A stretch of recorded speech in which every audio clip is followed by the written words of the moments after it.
제가 먼저 읽겠습니다. 아비멜렉이 아브라함을 불러서 그에게 이르되 내가 어찌하여 우리에게 이렇게 하느냐 내가 무슨 죄를 내게 범하였기에 내가 나와 내 나라가 큰 죄에 빠질 뻔하게 하였느냐 내가 합당하지 아니한 일을 내게 행하였도다 하고 아비멜렉이 또 아브라함에게 이르되 내가 무슨 뜻으로 이렇게 하였느냐 아브라함이 이르되 이곳에서는 하느님을 두려워함이 없으니 내 아내로 말미암아 사람들이 나를 죽일까 생각하였으며 또 그는 정말로 나의 이복누이로서 내 아내가 되었음이니라. 아멘. 아브라함이 또 이제 가나안 땅을 떠나서 네겝으로 옮겨서 잠시 머물게 됩니다. 그때도 이제 그랄 사람들에게 자신의 아내를 내 누이라고 속이게 되죠. 사라가 보통 예쁜 게 아니었던 것 같습니다. 가는 곳마다 이 아내의 아름다움으로 인해서 아내를 빼앗길까봐 아내를 아내라고 부르지 못하고 누이라고 속이는 모습이 벌써 두 번째 모습이죠. 애굽으로 내려갔을 때도 이런 일이 한번 있었습니다. 이 아리따운 사라를 보고 그라랑 아비멜렉이 사라를 아내로 맞이해서 데려갑니다. 그날 밤에 하나님께서 아비멜렉의 꿈에 나타나셔서 아비멜렉을 책망하시죠. 왜 네가 다른 사람의 아내를 빼앗아 왔느냐? 너희 집안의 모든 여인들의 태를 다 닫아버리겠다라고 하나님께서 책망하십니다. 하나님의 책망의 말씀을 듣고 아비멜렉이 이제 속히 아브라함을 불러서 그에게 많은 재물을 주고 보상을 하며 다시 사라를 돌려보내면서 아브라함에게 따져 묻습니다. 네가 왜 나에게 이렇게 악한 행동으로 나에게 행하였느냐라고 말을 하자 아비멜렉이 이제 변명을 하는 거죠. 내용 관찰 1번입니다. 아브라함은 아비멜렉의 책망에 어떻게 대답합니까? 11절 12절 보면 아브라함이 이르되 이곳에서는 하나님을 두려워함이 없으니 내 아내로 말미암아 사람들이 나를 죽일까 생각하였으며 또 그는 정말로 나의 이복 누이로서 내 아내가 되었음이니라라고 이렇게 변명하며 대답을 하는 아브라함의 모습을 볼 수가 있습니다. 아비멜렉은 사라의 일로 아브라함에게 무엇을 줍니까? 14절에서 16절 보면 아비멜렉이 양과 소와 종들을 이끌어 아브라함에게 주고 그의 아내 사라도 그에게 돌려보내고 아브라함에게 이르되 내 땅이 내 앞에 있으니 내가 보기에 좋은 데로 거주하라 하고 사라에게 이르되 내가 은 1,000개를 내 오라비에게 주어서 그것으로 너와 함께한 여러 사람 앞에서 내 수치를 가리게 하였느니 내 일이 다 해결되었느니라라고 이야기를 하면서 많은 재물과 종과 그리고 사라에게는 은 1,000개를 이렇게 보상하는 모습을 보게 됩니다. 연구와 묵상입니다. 아비멜렉은 왜 잘못한 아브라함에게 보상을 줍니까? 첫 번째로는 아비멜렉이 자신의 결백을 증명하고자 하는 의도로서 이렇게 많은 보상을 치르는 모습을 보게 됩니다.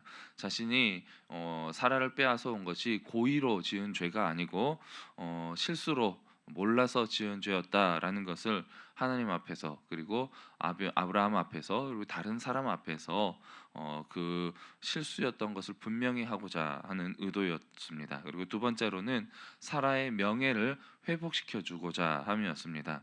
그래서 사라에게 은 1,000개를 준 것은 이렇게 사라가 또 부당한 사람들에게 부당한 오해를 받지 않도록 그녀의 명예를 회복하는 그러한 상징적인 조치로 사라에게 은 1,000개를 주는 것이죠. 그리고 마지막 세 번째로는 하나님의 뜻에 순종하는 모습으로 이렇게 아브라함에게 보상하는 모습을 보여줍니다. 하나님께서 경고하셨던 그 경고를 무시하지 않고 진지하게 받아들임으로써 즉시 아브라함을 불러서 행동함으로 인하여서 하나님께서 내리시는 이 진노를 피하고자 하는 모습을 보여주는 것입니다.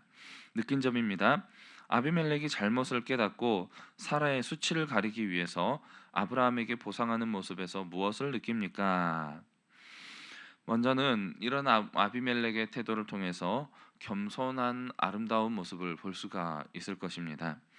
자신이 고의로 지은 죄가 아님에도 불구하고 하나님께서 말씀하시는 이 경고를 진지하게 받아들임으로 인해서 즉시 행동에 옮기는 모습은 그의 겸손한 모습을 우리에게 보여준다고 할 수가 있습니다.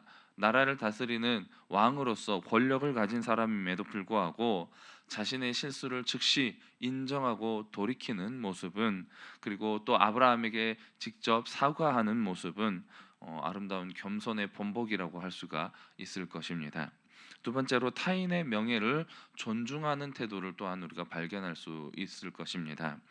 사라의 수치를 가려주기 위해서 그녀에게 직접 은 1,000개를 건네는 모습은 사라의 명예를 회복시켜주는 모습이라고 할 수가 있습니다. 단순히 물질적인 보상의 차원에서 끝나는 것이 아니고 사라라는 한 여인으로서, 한 사람으로서의 존엄성을 회복할 수 있도록 배려하는 아름다운 모습이라고 할 수가 있는 것입니다. 마지막 세 번째로 하나님 앞에서 책임감 있는 모습을 또 발견할 수가 있습니다. 하나님께서 주신 경고를 무시하지 않고 자신의 나라의 평화를 지키기 위해서, 하나님께서 내리시는 진노를 피하기 위해서 적극적으로 움직이는 모습을 보여주는 것입니다. 이는 바로 하나님을 향한 신앙이 없는 사람이라 할지라도 하나님의 뜻 앞에서 경외심을 가질 수 있다는 모습을 보여주는 것이죠. 결국 이러한 아비멜렉의 모습은 실수보다도 중요한 것이 바로 그 실수 이후에 되돌이키는 태도가 더욱 중요하다는 것을 우리에게 가르쳐 준다고 할 수가 있을 것입니다. 우리도 누군가에게 이렇게 상처를 주었을 때 나 몰라서 그랬어라고 그냥 단순하게 넘어갈 것이 아니고, 아비멜렉처럼 진심 어린 회복의 행동을 통해서 회개에 합당한 열매를 맺어 나아가는 삶이 바로 하나님의 아름다운 백성의 삶의 모습이다라고 할 수가 있을 것입니다. 적용입니다. 내가 하나님의 자녀로서 불신자보다 언행에 있어서 부끄러웠던 적은 언제입니까? 어떤 분은 직장에서 직장 생활을 하는 가운데 자신이 자기도 모르게 정직하지 못한 행동을 했는데 오히려 신앙이 없는 직장 동료가 더 바른 태도를 보임으로 인해서 부끄러움을 느끼는 경우가 있었다고 이야기하시는 분의 이야기를 들었습니다. 이런 순간은 우리에게 두 가지를 일깨워 준다고 할 수가 있겠죠. 하나님의 자녀라는 정체성은 우리가 가진 특권이자 또한 세상 속에서의 책임이라고 할 수가 있을 것입니다. 우리가 말하는 것, 행동하는 것 모든 것이 하나님을 대신해서 살아가는 책임감을 가지고 우리는 늘 정직하게 또한 올바른 모습으로 세상 속에서 살아가야 한다는 것입니다. 두 번째로는 그러한 실수 이후에 우리의 태도가 어떠해야 하는가라는 것입니다. 우리는 모두 연약한 죄성을 가진 인간이기 때문에 이 세상을 살아가면서 늘 실수하면서 넘어지는 삶을 살아갈 수밖에 없다는 것이죠. 하지만 그 행동 이후의 모습이 더욱 중요하다는 것입니다. 뻔뻔하게 나 몰라서 그랬어 하고 끝나버릴 것이 아니고 사람들 앞에서 진정으로 회개하고 돌이키는 모습, 그리고 하나님 앞에서 회개하는 모습을 보여줄 때에 저것이 정말 하나님을 믿는 사람의 올바른 모습이구나라는 것을 보여줄 수가 있을 것입니다. 로마서 8장 14절은 우리에게 이렇게 말씀하고 있습니다.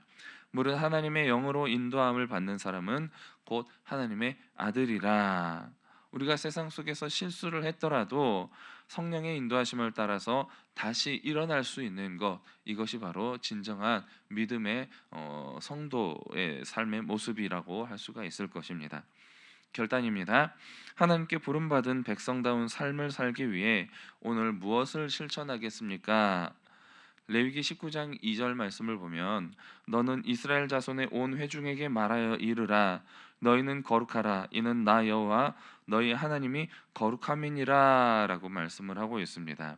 이렇게 레위기의 말씀을 비롯한 모세 오경을 통해서 주시는 하나님의 율법과 계명은 어떤 것이냐? 구원을 받기 위해서 지켜야 할 행위의 법칙이 아니라는 것입니다.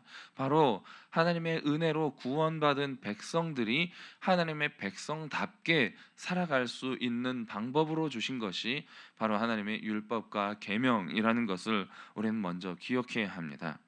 그렇기 때문에 이 율법과 계명을 지키는 것이 바로 하나님의 자녀로서의 정체성을 보여주는 것이라고 할 수가 있습니다. 그렇기 때문에 이 세상 속에서 성도로 살아간다. 그런 것은 도덕성을 회복하기 위해 힘쓰는 모습을 보여주는 것이라고 할 수가 있는 것입니다. 율법의 가장 근본이 무엇입니까? 바로 십계명이죠. 이렇게 우리는 십계명을 먼저 외워보는 것이 어떻겠습니까? 십계명을 한번 1계명부터 십계명까지 쭉 읽어보시면서 할 수 있으면 이 십계명을 잘 외워보시기 바랍니다. 그리고 이 십계명의 말씀 안에 녹아 있는 하나님의 사랑과 또 하나님을 향한 사랑 그리고 이웃을 향한 사랑을 깨닫고 오늘 하루도 이 사랑을 실천하는 삶을 살아가기를 힘써 보시기 바랍니다. 먼저는 오늘 주일 예배를 통해서 하나님을 사랑하기를 더욱 힘쓰시며 정말로 하나님을 사랑하는 마음으로 간절한 마음으로 예배를 올려드리시기 바랍니다. 그리고 이 한 주간의 삶 속에서 우리의 이웃을 사랑하기를 힘쓰며 이 다른 사람들 앞에서 정직하고 올바른 모습으로 살아가기를 힘쓰는 가운데에 우리가 실천하는 이 사랑의 삶을 통해서 세상 속에서 빛과 소금의 역할을 잘 감당하시는 귀하고 복된 삶이 다 되시기를 축복합니다. 이 시간